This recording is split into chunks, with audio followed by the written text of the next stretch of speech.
When you go out to war against other nations, and come face to face with horses and war carriages and armies greater in number than yourselves, have no fear of them, for the Lord your God is with you, who took you up out of the land of Egypt.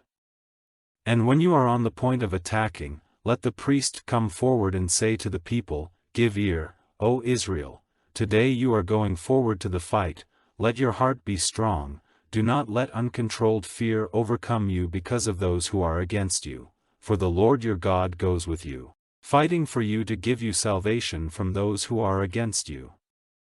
And let the overseers say to the people, If there is any man who has made for himself a new house and has not gone into it, let him go back to his house, so that in the event of his death in the fight, another may not take his house for himself. Or if any man has made a vine garden without taking the first fruits of it, let him go back to his house, so that in the event of his death in the fight, another may not be the first to make use of the fruit. Or if any man is newly married and has had no sex relations with his wife, let him go back to his house, so that in the event of his death in the fight, another man may not take her. And let the overseers go on to say to the people, If there is any man whose heart is feeble with fear, let him go back to his house before he makes the hearts of his countrymen feeble. Then, after saying these words to the people, let the overseers put captains over the army. When you come to a town, before attacking it, make an offer of peace. And if it gives you back an answer of peace, opening its doors to you, then all the people in it may be put to forced work as your servants. If however it will not make peace with you, but war, then let it be shut in on all sides. And when the Lord your God has given it into your hands, let every male in it be put to death without mercy.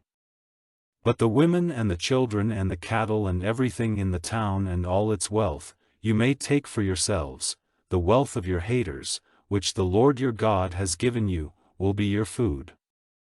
So you are to do to all the towns far away, which are not the towns of these nations, but in the towns of these peoples whose land the Lord your God is giving you for your heritage, let no living thing be kept from death. Give them up to the curse, the Hittite, the Amorite, the Canaanite, the Perizzite, the Hivite, and the Jebusite, as the Lord your God has given you orders.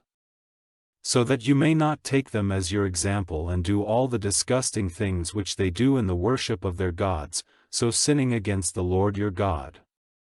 If in war a town is shut in by your armies for a long time, do not let its trees be cut down and made waste, for their fruit will be your food. Are the trees of the countryside men for you to take up arms against them? Only those trees which you are certain are not used for food may be cut down and put to destruction, and you are to make walls of attack against the town till it is taken.